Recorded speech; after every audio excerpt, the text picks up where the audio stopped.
Saudações, pessoal. Eu sou o Ricardo Tchaikovsky e existe um ditado nas artes marciais chinesas que ele é muito famoso, ele já foi até tema de filme, que é o seguinte: você não consegue colocar mais chá dentro de uma xícara que já está transbordando de chá, né? Então, antes de você encher a xícara, você tem que tomar aquele chá que está na xícara, esvaziar a xícara para colocar mais chá dentro da xícara. Tá? E isso é muito válido quando você vai estudar magia e ocultismo. Tá? Um erro clássico que eu vejo até muitas pessoas experientes cometendo, pessoas que já têm graus elevados dentro de uma doutrina, dentro de uma ritualística, dentro de uma escola de magia, e quando elas vão aprender outra técnica, outra escola, outro pensamento mágico, elas sempre trazem na bagagem aqueles determinados ensinamentos que elas já tinham como parâmetro. E isso nem sempre funciona. Então, na magia é muito importante que você tenha a humildade, no sentido mais genuíno da palavra, não no sentido cristão, mas a humildade no sentido de você se colocar como um iniciante, se colocar como um aluno, toda vez que você vai estudar um sistema novo de magia, uma filosofia nova, uma religião nova, seja lá o que for, tá?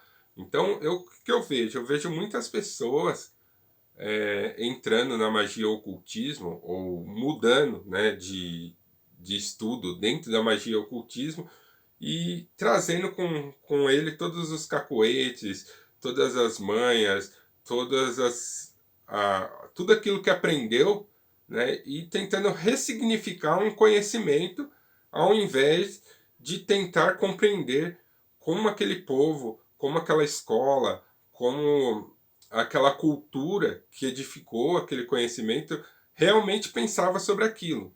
Então eles reinterpretam um ensinamento e não necessariamente aprendem algo novo, né? Então eles sempre vão se pautando pelos seus parâmetros, pelos seus próprios paradigmas. E dentro da magia é muito importante você compreender o paradigma fundamental, né? Você pode até fazer comparações, mas num estágio mais avançado. Mas no momento que você está aprendendo, é muito importante que você tente compreender a filosofia, a mentalidade daquelas pessoas que primeiro desenvolveram aquele conhecimento, tá? Então eu vejo pessoas, por exemplo, que vêm da escola do Aleister Crowley, que é a escola do iluminismo científico, elas sempre tentam reinterpretar, ressignificar conhecimentos que estão aí, tradições dentro de uma cultura, sobre os parâmetros de Crowley, sobre os parâmetros do iluminismo científico. Isso nem sempre funciona, tá? O sistema, a metodologia de Crowley é uma metodologia eficiente, uma metodologia boa, mas que não serve para você compreender tudo. Ela não tem a resposta de tudo que tem sobre magia, né? Crowley desenvolveu um sistema, mas até o advento de sua morte, o sistema ainda estava em desenvolvimento, né? Então, não dá para você usar esses parâmetros do iluminismo científico como uma metodologia aplicável a tudo. E por quê? Simplesmente porque magia e ocultismo não é ciência, né? Então esse é um erro que as pessoas cometem de querer analisar tudo em parâmetros científicos. E o que acontece? A ciência ela trabalha com uma metodologia própria, uma metodologia muito bem estabelecida, que trabalha com dados mensuráveis, com dados quantitativos e com dados replicáveis, né? Com técnicas replicáveis. Então, o que acontece? Na ciência, sempre que você conduz um experimento da mesma maneira, se você seguir toda a metodologia, ele tem que te apresentar os mesmos resultados, independente do seu grau, independente do seu nível de conhecimento. Se você seguir aquela metodologia da maneira que está ali prescrita, os resultados têm que sempre ser o mesmo. Então ela tem que ser replicável. Isso não acontece na magia. Na magia a gente vê muitas pessoas praticando um sistema, algumas têm sucesso e outras não. Na ciência isso não se aplica.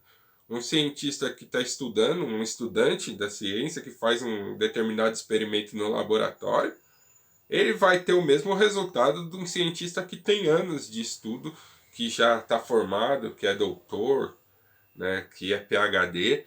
Ele vai ter o mesmo resultado se ele fizer o mesmo experimento dentro da mesma metodologia.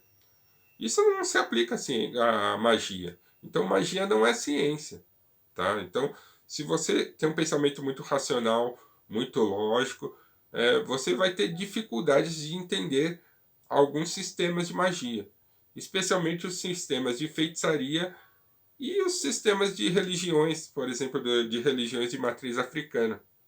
Então, as pessoas que vêm do iluminismo científico do Crowley e tentam aplicar aquilo dentro da Quimbanda, por exemplo, eles vão cometer erros conceituais e não vão absorver, porque eles estão o quê? Eles não estão tentando entender o que é aquele sistema.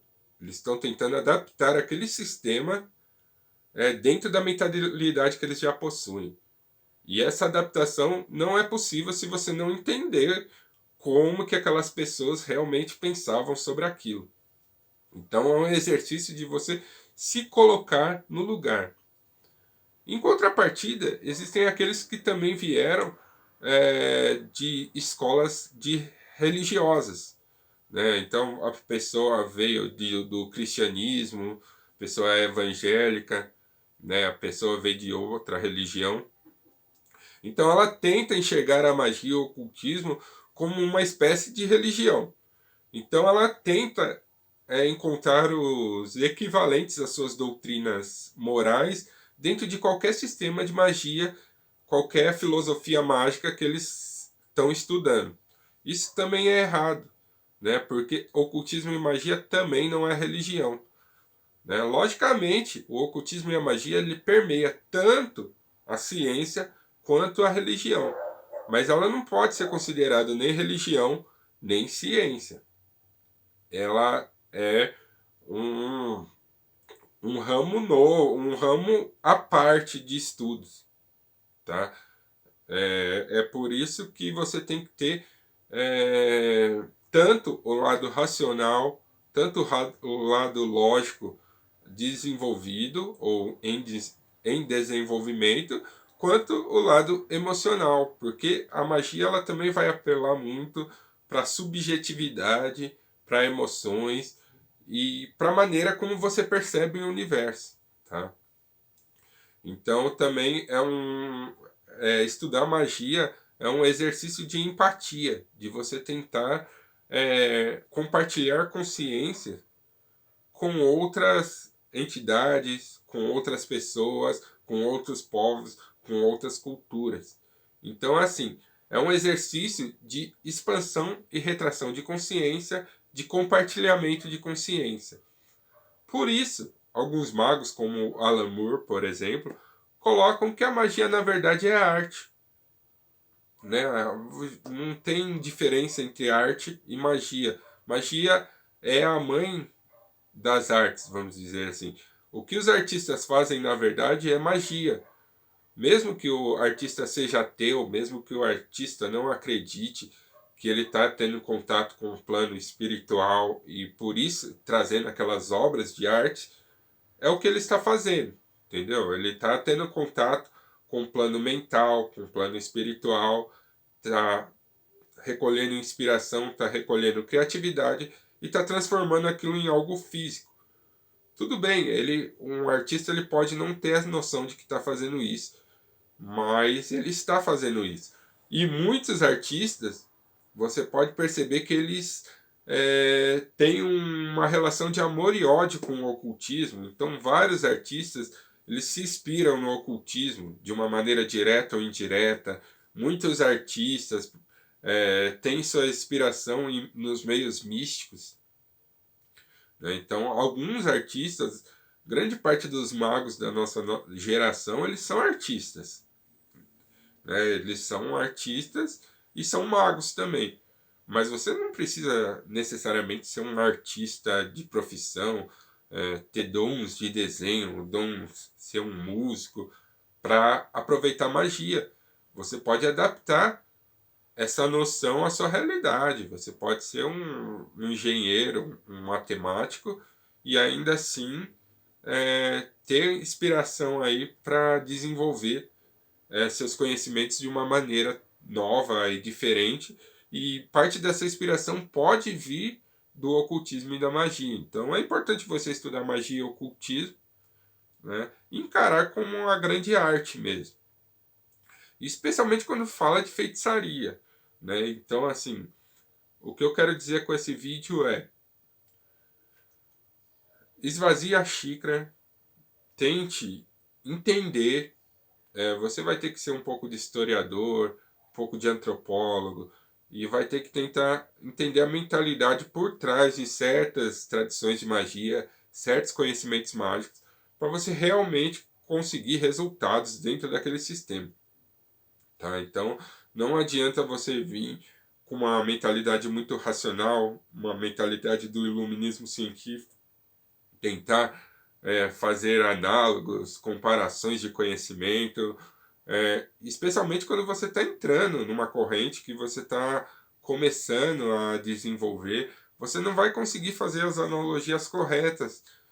E algumas coisas nem são análogas, algumas coisas vêm de mentalidades, de culturas, de povos tão diferentes, que viveram situações tão diferentes, que elas não são compatíveis.